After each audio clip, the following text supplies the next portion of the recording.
बिस्मिल्लाहिर्रहमानिर्रहीम। नाज़रीन, प्रोग्राम जी वर्ल्ड में अब आपको खुशामदीद कहते हैं। और जैसे कि रवां हफ्ते की अहम तरीन डेवलपमेंट ईरान और पाकिस्तान के दरमियान कशीदगी, सबसे पहले ईरान की जानिब से पाकिस्तान के सूबे बलूचिस्तान में ईरान पाकिस्तान सरहद के करीब कार्रवाई की गई और ईरान का दावा था कि इसमें दहशतगर्द मारे गए, जबकि जब हकीकत सामने आई तो इसमें तो सिविलियन बेगुनाह पाकिस्तानी मारे गए।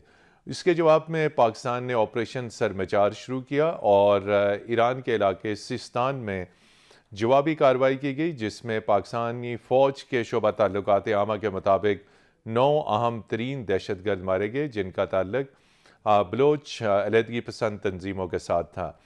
इसके साथ ही पाकिस्तानी वजारत ख़ारजा ने हुकूमत पाकिस्तान की हिदायत पर फौरी तौर पर ईरान से अपना सफ़ीर वापस बुलाया। सफारती ताल्लुकात मुनक़ता हुए, लेकिन आगे चलकर कौमी सलामती कमेटी का इजलास हुआ, जिसमें इस तमाम तर सूरत हाल का जायज़ा लिया गया और आला तरीन सतह पर यह फैसला किया गया कि ईरान के साथ कशीदगी को कम किया जाएगा और सफारती ताल्लुकात बहाल किए जाएंगे। ये एक इंतहाई अहम तरीन डेवलपमेंट थी कि 24 घंटों के अंदर अंदर दोनों ममालिक ने एहसास किया कि कशीदगी दोनों मुल्कों के मफाद में नहीं, लिहाजा दोनों मुल्क मिल बैठ कर बात करें और मसाइल का हल मुज़ाकरात की मेज़ पर करें। आज इस इंतहाई अहम तरीन मौजू पर बात करने के लिए हमारे साथ मौजूद हैं इंतहाई मंजे हुए साबिक सफारतकार एम्बेसडर अली सरवर नकवी साहब। एम्बेसडर अली सरवर नकवी साहब ने मशरक़ वस्ती में भी बतौर पाकिस्तानी सफारतकार अहम तरीन मुल्कों में खिदमात सर अंजाम दी। एम्बेसडर अली सरवर नकवी साहब, आपको प्रोग्राम जी वर्ल्ड में खुश आमदेद कहते हैं। और जी शुक्रिया। इनके साथ तशरीफ़ रखते हैं सीनियर दिफाई तज्ज़ियाकार ब्रिगेडियर रिटायर्ड अहमद सईद मिन्हाज साहब। तो अली सरवर नकवी साहब, आपसे गुफ्तगू का आगाज़ करते हैं। अब जबकि जो वाक़यात हो चुके हैं उनको हम रिपीट नहीं करेंगे, जो कुछ भी हुआ, लेकिन देर आयद दुरुस्त आयद के दोनों ममालिक ने जो है इस कशीदगी को कम करने पर इत्तफ़ाक़ किया। ईरान ने कुछ पॉजिटिव सिग्नल्स दिए, फिर इस्लामाबाद में कौमी सलामती कमेटी का इजलास हुआ, सिविल मिलिट्री लीडरशिप उसमें बैठी और ये फैसला किया गया कि अब सफारती ताल्लुकात जो मुअत्तल किए गए थे उन्हें बहाल किया जा रहा है।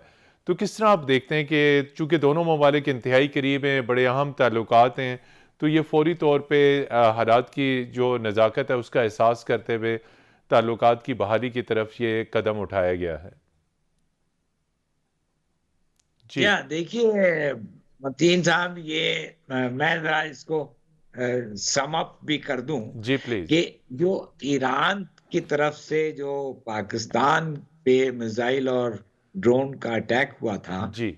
उसके 3 पॉइंट्स मैं मेंशन करना चाहता जी हूँ। ज़रूर। एक, कि ये अनप्रोवोक्ड था, ये बिला बगैर इश्तियाल। किसी हुँ। वजह के बिला हुँ। जवाज हमारे ऊपर हमला हुआ। दूसरे, जो हमला हुआ वो हमारे टेरिटोरियल सॉवरेनिटी और हमारी आज़ादी और खुद उसकी मुख्तारी ब्रीच के था, बिल्कुल। हुँ। पामाली में, हाँ, बिल्कुल। वो उसकी खिलाफ वर्जी हुई। और तीसरे, आम शहरी शहीद हुए। हुँ। 3 बच्चों का ज़िक्र हुआ और वो एक आध और भी वहाँ पे कोई शहादतें हुई हैं। तो ये 3 things, unprovoked, violation of territorial integrity and sovereignty. Innocent lives हुँ। Being lost. जी तो बिल्कुल। ये 3 चीज़ें हुई। उसके जवाब में हमने भी कार्रवाई की। ईरानी सरज़मीन पे जो दहशतगर्द पाकिस्तान के खिलाफ काम कर रहे थे, उन पे हमने हमला किया और उन्हें मार डाला। तो अब जो है ना, इसको कहते हैं द स्कोर वाज़ इवन, हुँ। बराबर पॉइंट्स दोनों तरफ से हो गए। तो इस चीज़ को मज़ीद तूल देना हुँ। दोनों मुल्कों के मफाद में नहीं है। हुँ। और इसी वजह से अब ये ईरान की तरफ से भी और पाकिस्तान की तरफ से भी ये कोशिश है कि इस टेंशन को कम किया जाए हुँ। और अब ये जो वो एक वो हो रहा है एस्केलेशन, जी। उसको रोका जाए। तो जी। ये दोनों चीज़ें जो हैं ये हमारे लिए अब अहम हैं और पाकिस्तान और ईरान से हमारे बड़े अच्छे ताल्लुकात हैं। अ, हम लोग हमेशा से हमारे ताल्लुकात बड़े अच्छे रहे हैं। हुँ। 65 वॉर में ईरान PIA के जहाज, पाकिस्तान एयरफोर्स के जहाज ईरान में पार्क किए गए। 71 की वॉर में भी हम्म। हमारे जहाज वहां पे पार्क किए गए, और दोनों सिचुएशंस में हमारे लिए ईरान से बड़ी तकवीत मिली, हिमायत मिली, सपोर्ट मिली। हम्म। तो ईरान और पाकिस्तान के ताल्लुकात अच्छे हैं। दूसरी दूसरी बात ये, जी। दूसरा पॉइंट, कि पाकिस्तान और ईरान के दरमियान कोई बुनियादी तनाज़ा नहीं है। नहीं है, वी बिल्कुल। Don't have a hmm. Territorial dispute. हमारा कोई इलाकाई तनाज़ा नहीं है। हमारा कोई किसी सियासी मामले में कोई तनाज़ा नहीं है। तो इसलिए ईरान और पाकिस्तान ऐसे पड़ोसी हैं जिनके दरमियान कोई तनाज़ा, बुनियादी तनाज़ा है ही नहीं। हम्म। बॉर्डर पे प्रॉब्लम्स कभी-कभी होती हैं, कोई एक आध मिसअंडरस्टैंडिंग्स हो जाती हैं। यही हमेशा एक सूरत हमारे यहाँ रही है कि कुछ ना कुछ हो, चपकलिश हो जाती है। हो जाती है। लेकिन बाई एंड लार्ज हम्म। एक मुसल्लमा तौर पे हमारे और ईरान के ताल्लुकात अच्छे हैं और हमेशा अच्छे रहे हैं। तो एम्बेसडर अली अब ये जी। हम रास्ता आगे देखें जी, आगे। कि क्या हम इसको डिफ्यूज करने की क्या कोशिश करते हैं। जी, अब ये तय हुआ है कि एम्बेसडर्स जो बुलाए गए हैं, वो अपने उनके अपने वापस स्टेशंस पे आएंगे। आने को मना किया। बिल्कुल। हाँ, अपने-अपने स्टेशंस पे आ जाएँ। जी, दूसरे ये कि जी, हाई दूसरा लेवल बताइए। कॉन्टैक्ट्स जो थे, वो चलेंगे, वो हम्म। भी कायम मेंटेन किए जाएँगे। जी। तो ये सब स्टेप्स लिए जा चुके हैं। जी, सरवर नकवी साहब, आपने ये बताया कि दोनों मुल्कों के दरमियान इंतहाई करीबी रवाबत, दोस्ताना, बरादराना, बड़े स्पिरिचुअल ताल्लुकात और बड़ा करीबी कम्युनिकेशन। तो क्यों ईरान को ये मुनासिब नहीं लगा कि तमाम जो चैनल्स ऑफ कम्युनिकेशन है उनको बाईपास करते हुए डायरेक्ट हमला कर दिया गया? और डिप्लोमेटिक चैनल था, पॉलिटिकल चैनल था, मिलिट्री चैनल के ऊपर हॉटलाइन कायम है दोनों मुल्कों के। उनकी जो रेवोल्यूशनरी गार्ड्स के कमांडर हैं वो पाकिस्तानी सिक्योरिटी हुकाम के साथ अक्सर और बेशतर राब्ते में होते हैं। तो क्यों इस किस्म का जो एतमाद है उसे मजरू किया गया, डायरेक्ट कार्रवाई की गई? आखिर कोई हालात की संगीनी थी या गलती थी उनके पार्ट पे? मैं समझता हूँ कि उनके तरफ से ये गलती हुई है, हम्म। और उसका वो एहसास उनको अब हो गया है। और मेरा ख़्याल है कि देखिए, कायदतन तो उनको इस मामले में अपोलोजाइज़ करना चाहिए, माफ़ी हम्म। माँगनी चाहिए। क्योंकि जब सलाला का इंसिडेंट, आपको याद होगा, सलाला का वाक़या हुआ था, हम्म। तो हमने इसरार किया था कि उस वक़्त जो अमेरिका की वज़ीर ख़ारिजा थी हिलरी क्लिंटन, वो माफ़ी माँगे, और हम हम्म। इस पे अड़े रहे थे कई महीने। जी, उन्होंने और माफ़ी हमने मांगी थी, उनकी बिल्कुल अ रेगरेट किया था। उन्होंने हम्म। माफ़ी माँगी थी, बिल्कुल। तो मैं समझता हूँ ज़ाती तौर पे कि ईरान से हमें ये मुतालबा करना चाहिए कि वो पब्लिक अपॉलॉजी करें इसके बारे में। तमाम तर जो ईरान पाकिस्तान के ऊपर चीज़ें हैं वो तो उस पर डिस्कशन हो चुकी है, हम उन बातों को नहीं दोहराएंगे। अब हम सिर्फ ये बात करेंगे कि ईरान और पाकिस्तान के दरमियान आइंदा ऐसे वाक़यात के तदारक के लिए क्या हिकमत अमली होनी चाहिए? आप क्या समझते हैं? चूँकि जो दहशत गर्दी है वो ना सिर्फ पाकिस्तान का मसला है बल्कि अफ़गानिस्तान, ईरान, पाकिस्तान और खित्ते पूरे का जिसे कहते हैं जॉइंट चैलेंज है। लेकिन हमने ईरान और पाकिस्तान के दरमियान ताल्लुकात को बेहतर करना है। हाईएस्ट लेवल पे पॉलिटिकल बातचीत हो चुकी है, मिलिट्री लेवल पे राब्ते होते हैं, डिप्लोमेटिक लेवल पे होते हैं। तो पाकिस्तान और ईरान मिल के दहशतगर्दी का मुकाबला कैसे कर सकते हैं? देखिए मतीन साहब, पहले तो सबसे पहले आपका बहुत बहुत शुक्रिया। बड़ा इंपॉर्टेंट टॉपिक है। इस जी। वक्त तक ये डिस्कशन चल रही है कि ऐसी वजह क्या हुई कि ईरान ने स्ट्राइक की और जिसके सिस्टम में पाकिस्तान को डिफेंसिव काउंटर स्ट्राइक करनी जी। पड़ी। जहां तक इस बात का ताल्लुक है, दोनों ममालिक जो है मुस्लिम उम्मा के इंतहाई ताकतवर और एक रेजिलियंट नेशन जी, जो है, जो बिल्कुल। कि आइडियोलॉजी लीड करते हैं, उस पर मुश्तमिल है। तो अभी जो आगे ऐसे वाकयात मुस्तकबिल में ना हो, उस सिलसिले में हमारा एक ऑलरेडी वैसे सिक्योरिटी अकॉर्ड फरवरी 2013 का एग्जिस्ट करता है। मेरा ख्याल है उसकी दोबारा बैठ के रिविजन करने की जरूरत है, ताकि इस तरह की कोई भी चीज अगर सरफेस होती है तो उसको वहीं पे जो मुख्तलिफ कम्युनिकेशन लिंक्स हैं उसको इस्तेमाल करते हुए जो है उसको रोका जा सके। मेरे ख्याल में इस वक्त जैसे इंडिया के साथ हमारी हॉटलाइन एक है कॉन्फिडेंस बिल्डिंग मैयर्स के सिलसिले में, ताकि दोनों डीजीएमओज आपस में फौरन बात कर सकते हैं किसी भी ऐसी सूरत हाल में कि जहां पे मिसकम्युनिकेशन या कोई मिसकैलकुलेशन या मिसपरसेप्शन है, कोई चांस बनता हो। लेकिन चूंकि हम अफोर्ड नहीं कर सकते, ना ही ईरान और ना ही पाकिस्तान, कितनी जी 76 साल पुरानी तारीख जो हमारी दोस्ती मोहब्बत जी थी, उसमें कोई तीसरा बंदा या उसमें फर्क डाले। तो जी मैं समझता हूँ इनिशिएटिव एक लेना चाहिए कॉन्फिडेंस बिल्डिंग मैयर्स का, कि जिसमें जहां पे एम्बेसी टू एम्बेसी बात होने के लिए हॉटलाइन हमारी है, इसी तरह इंडियंस के पैटर्न के ऊपर हमारी डीजीएमओ और जो ईरानी रिवोल्यूशनरी गार्ड के जो बॉस हैं या उनकी जो मिलिट्री ऑपरेशंस देखते हैं, उनके दरमियान एक हॉटलाइन होनी चाहिए, ताकि किसी सूरत भी ऐसी कोई चीज दरपेश ना आए कि जिससे कि दोनों ममालिक के अवाम और या उसकी जो लीडरशिप है उसमें कोई दरार पैदा हो। तो मैं समझता हूँ कि ईरानियंस की तरफ से भी हमारी डिफेंसिव काउंटर स्ट्राइक के बाद ना कोई हॉस्टाइल स्टेटमेंट आई है, ना कोई मिलिट्री मूवमेंट देखने में आई है। और जो कल आपकी जो नेशनल सिक्योरिटी कमेटी जी की जो मीटिंग थी, कभी जो एलामिया आया उसमें ऐसा बिल्कुल जाहिर नहीं होता कि उन्होंने कोई बहुत ऐसे कोई ईरान को एज एनिमी प्रेडिक्ट किया हो। हाँ, ये जरूर है कि उन्होंने अकाउंट लिया कि रीजनल की सिचुएशन कैसी है, पाकिस्तान के बॉर्डर्स पे सिक्योरिटी सिचुएशन कैसी है, और बड़ा स्ट्रॉन्ग एक जुमला बोला कि हम अपनी जो सालमियत और खुद मुख्तारी उस पर किसी सूरत जो है वो आंच नहीं आने देंगे। लेकिन उसमें जो मेजोरिटी पार्ट है उस जो फॉरेन ऑफिस की जो प्रेस रिलीज वो, और जो कल एलामिया था नेशनल सिक्योरिटी काउंसिल की जो मीटिंग का था, उसमें ईरान और पाकिस्तान की जो पुरानी मोहब्बत है, दोस्ती है 76 साल, जिसमें कि ईरान ने हमें पहला कंट्री था कि जिसने रिकग्नाइज किया था, उन तमाम चीजों का हवाला देते हुए एक दूसरे की सालमियत और मुख्तारी की खुद मुख्तारी की जो कदर है, ये उसकी रिस्पेक्ट करना जो है उसका यादा किया गया।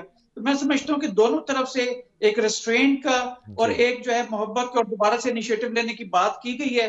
मैं समझता हूँ कि स्कोर्स लेवल हो चुके हैं और अब दोनों ममालिक को अपने जो सुफरा हैं उनको शायद अपने मुल्कों में वापस भेजना चाहिए, और बायलैटरल लेवल के ऊपर कोई इनिशिएटिव जो है फॉरेन ऑफिस की तरफ से लेना चाहिए, जिसमें कि मिलिट्री रिप्रेजेंटेटिव्स भी हों और हॉटलाइन हमारी का क्याम होना चाहिए, ताकि मुस्तकबिल में इस तरह की किसी भी चांस का जो है वो चांस नहीं लिया जा सके। और हम बेहतर जानते हैं कि पाकिस्तान और ईरान का जो बॉर्डर है वो पोरस है, कि जहां से ना सिर्फ स्मगलिंग जो है वो होती है, उसको रोका जा चुका है, लेकिन अब भी ऐसे कई एलिमेंट्स हैं जो ईरान में दहशतगर्दी कार्रवाइयां करके पाकिस्तान में दौड़ के आए होते हैं, और पाकिस्तानी जो बीएलएफ या बीआरएफ के जो लोग हैं वो जी ईरान में जाके अनगवर्न एरिया में जाके वो छुप जाते हैं, जिसमें पाकिस्तान ने स्ट्राइक की। और सो कॉल्ड ईरानियंस भी यही पोजीशन ले रहे हैं कि उन्होंने अपने ईरानी नजाद जो जैशे अदल है उनके लोगों को हिट किया। तो ऐसी कोई भी चीज हिट करने की बजाय कोऑर्डिनेटेड चीज करें और अपनी कम्युनिकेशन लिंक्स को इस्तेमाल करें, तो मैं नहीं समझता कि दहशतगर्दों को आइंदा कभी मौका मिलेगा, या हमारे हॉस्टाइल कंट्रीज को स्पेशली इसराइल को, कि वो इस तरह की कोई कंडीशन क्रिएट करे जिसमें दो इंतहाई मुस्लिम ब्रादर जिम्मेदार हमसाया मुल्क आपस में तफरीक पैदा करें। जी जी नाजरीन, यहाँ पर हम लेते हैं एक ब्रेक, और ब्रेक के बाद जब हम वापस आएंगे तो इस अहम तरीन मौजू पे गुफ्तगू का सिलसिला जारी रहेगा। हमारे साथ रहिएगा।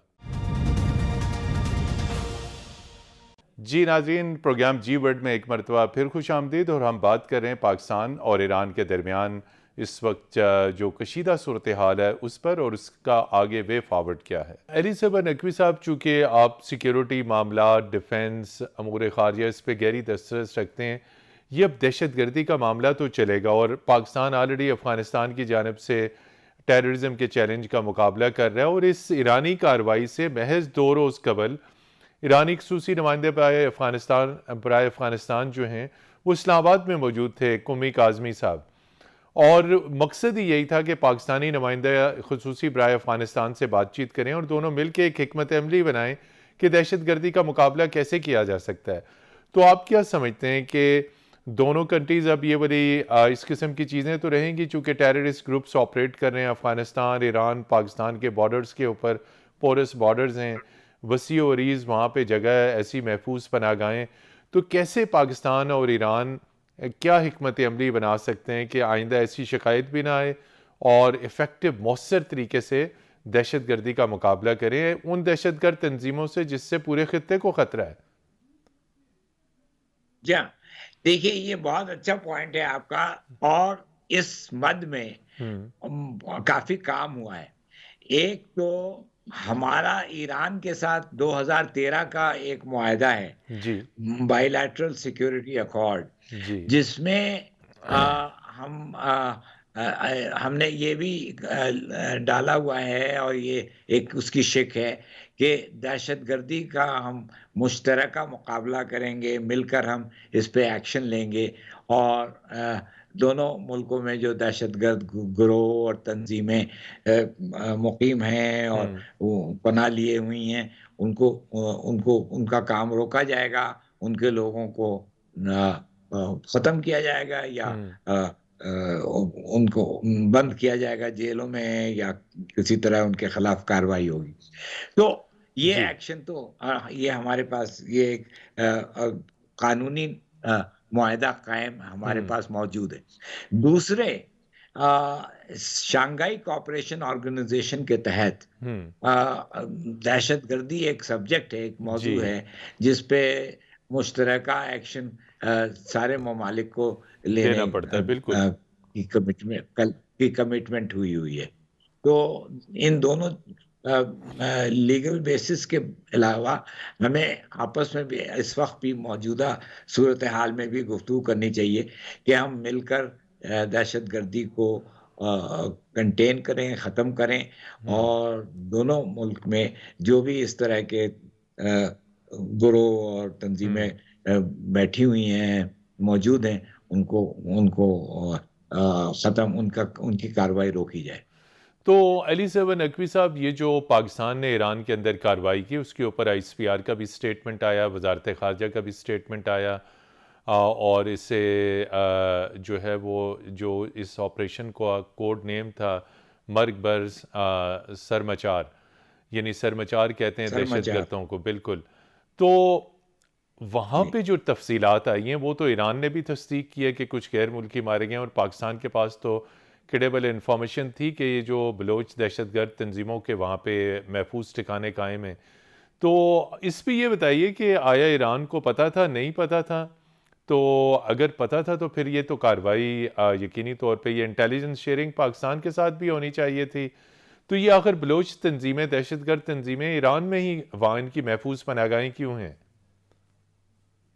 या ये भी मेरा ख्याल है कि ईरान को बाज़ा वक्त पता नहीं होता है हम्म। और ईरान के जो बॉर्डर कंट्रोल्स हैं वो ज़रा कमज़ोर हैं। कमज़ोर है। और आपको उसके अलावा ईरान इनको रोकना भी पता नहीं चाहता है कि नहीं, क्योंकि पहले इससे हाँ, पहले कुलभूषण यादव का किस्सा था, वो भी वो भी पकड़ा गया था, ईरान बिल्कुल। में मुकीम था और वो ईरान में पकड़ा गया था और आपको याद होगा कि वो वहाँ जासूसी में मुलविस था।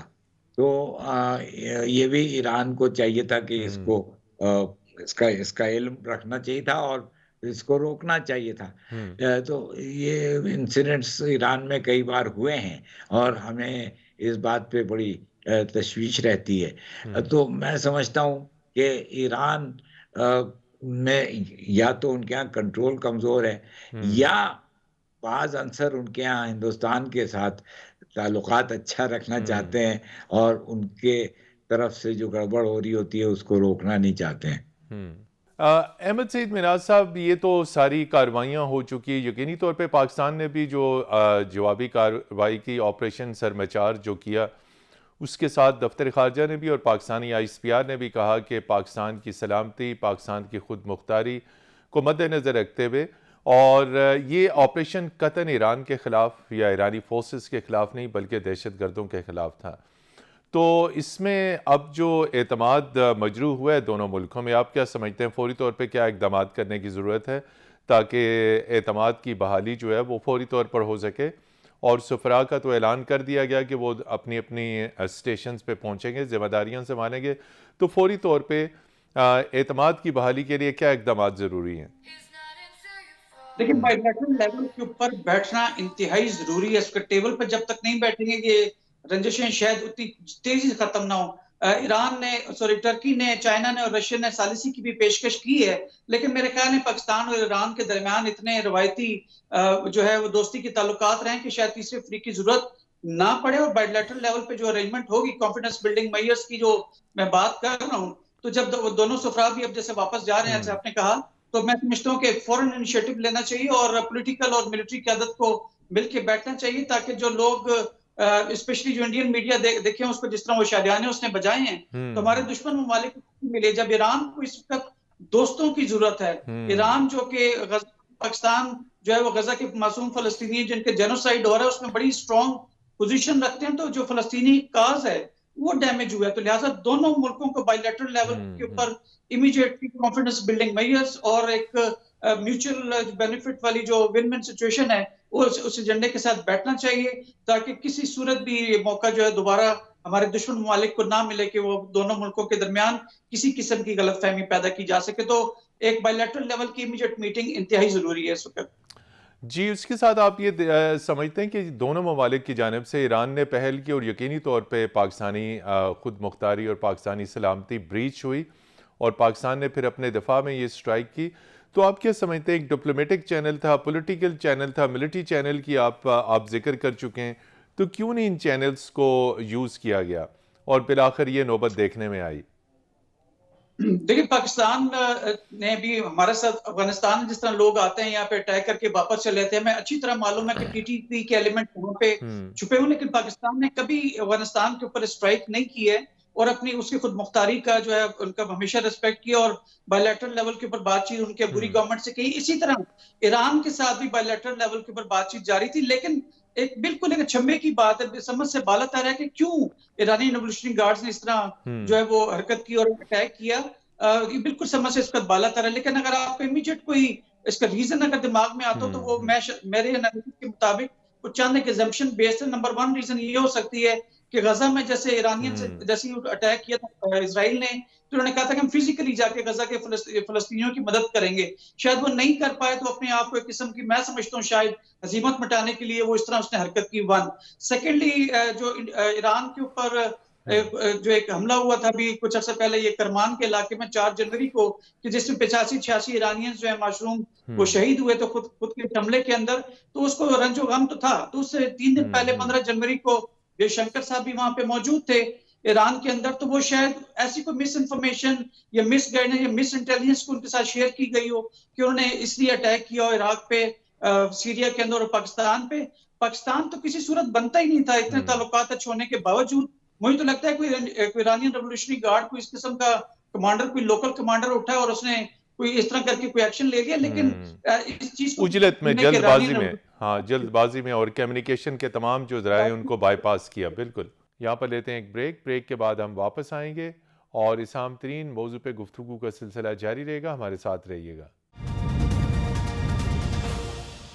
जी, प्रोग्राम जी वर्ल्ड में एक मरतबा फिर खुश आमदेद। अली रज़ा सरवर नकवी साहब, ये भी बताइए कि अब जो है, चूँकि पहले भी हम इसका जिक्र कर चुके हैं कि अब दहशत गर्दों के बड़े बड़े ठिकाने वहाँ पे मौजूद हैं, अब अफ़गानिस्तान में हैं, फिर उसके बाद हमारे यहाँ भी बलूचिस्तान और केपी में आए रोज़ इंटेलिजेंस बेस्ड ऑपरेशंस होते हैं। इसका मतलब है कि दहशत गर्दों की मौजूदगी के ऊपर यकीनी तौर पर।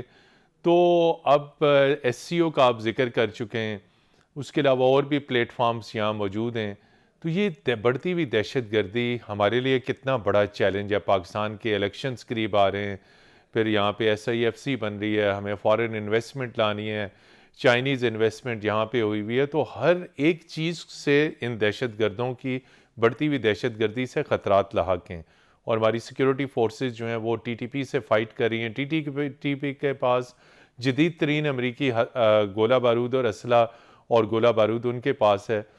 तो आइंदा आने वाले दिन, ये स्पेशली जो 2024 शुरू हो चुका है, ये तो दहशत गर्दी के हवाले से बहुत क्रिटिकल होगा और हमें बड़े मौसर अंदाज में निपटना पड़ेगा। क्या स्ट्रैटेजी होनी चाहिए? ये आपने बहुत अच्छा सवाल किया है, क्योंकि दहशत गर्दी को कंट्रोल करने के लिए सिर्फ ये काफी नहीं है कि जहां दहशतगर्द पकड़े जाएं उनको शूट मार दिया जाए और उनको शूट कर दो, खत्म कर दो, क्योंकि ये बढ़ती जा रही है। तो आप कितनों को मारेंगे और कब तक मारते रहेंगे? तो वो कोई स्ट्रैटेजी नहीं है। अब स्ट्रैटेजी जो है वो आपको याद होगा कि हुकूमत पाकिस्तान ने स्ट्रैटेजी भी बनाई हुई है, वो नेशनल एक्शन प्लान बना हुआ, जो कि उसमें बना हुआ है। उसमें टेररिज्म को रोकने के तौर तरीके बहुत से बनाए हुए हैं और एक कलेक्टिव एक्शन चाहिए, सोसाइटी का एज ए होल एक्शन हम्म चाहिए, और मुख्तलिफ अंसर जो सोसाइटी के एलिमेंट्स हैं हम्म उनको भी इसमें शामिल किया जाए, उनको शरीक बनाया जाए। तो हम्म दहशतगर्दी के जो रूट कॉजेज हैं, हम्म वो जो जो बुनियादी वजूहात हैं, हम्म उनको उनको एड्रेस भी किया जाए, एड्रेस किया टैकल जाए। करने की जरूरत, एड्रेस किया जाए। जी, बिल्कुल। जी हाँ। कुछ ये बताइए, ये जो तंजीम जैश उल अदल है और जिसके ऊपर ईरान को बड़ी गहरी तशवीश है, और ईरान ने तो ऑफिशियली कहा हुआ है कि इसको बाज़ मगरबी ममालिक और मगरबी इंटेलिजेंस एजेंसी इसकी सपोर्ट हासिल है। कुछ जैश उल अदल के बारे में बताइए कि ये इस तंजीम का क्या मकसद है, और ये क्यों टेररिज्म में मुलव्वस है, क्या चाहती है, इसके मकासद क्या हैं? ये जैशुल अदल, जहां तक मुझे इल्म है, हम्म ये जब जंदुल्ला एक हुआ करता था हाँ ग्रुप, बिल्कुल, एक दहशतगर्द तंजीम थी, वो एंटी ईरान, जब बिल्कुल। जंदुल्ला को एंटी ईरान खत्म किया गया और उसके लीडर को पाकिस्तान ने ईरान के हवाले कर दिया, हम्म फिर ईरान ने उसको सजाए मौत दी और सूली अब्दुल्ला पे रेगी, चढ़ा दिया। अब्दुल्ला तो रेगी।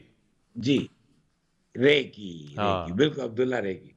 तो उसके बाद ये उसके ही सक्सेशन में, या हम्म उन्हीं लोगों ने जो बच गए यहाँ पे, उन्होंने ये उन्होंने तंजीम बना मिलके डाली। हम्म जैशुल अदल बनाया। और जैशुल अदल जो है वो अब कुछ अरसे से, चंद सालों से हम्म वो एक्टिव है, वो अपने काम करने लगी है। तो बुनियादी तौर पे ये ईरान के खिलाफ ये तंजीमें हैं हम्म जो कि ईरान में जाके दहशतगर्दी करती हैं। और वो उसका मसला जो वो ईरान के बलूचिस्तान में हम्म जो डिसकंटेंट है लोगों को, हम्म जो हुकूमत से जो शिकायतें हैं, उसकी वजह से वो एक मिलिटेंट विंग भी डेवलप हो गया है। तो ये जैशुल अदल जो है, इसका यहाँ होना गलत है, और हमें चाहिए कि इसको ख़त्म करें। और ये इसको कलअदम तो किया हुआ है, हम्म मेरा ख्याल है कि इसको, इसके खिलाफ एक्शन होना चाहिए। तो अली सरवर नकवी साहब, अब ये तो डैमेज हो चुका जो रिलेशंस को होना था, और अब यकीनी तौर पे पॉजिटिव सिग्नल्स आए दोनों तरफ से, चीज़ें आगे बढ़ेंगी। तवक्को है कि ईरानी वज़ीर ख़ारजा भी दौरा करेंगे, फिर कोई हाईस्ट लेवल पे मुलाकात होगी।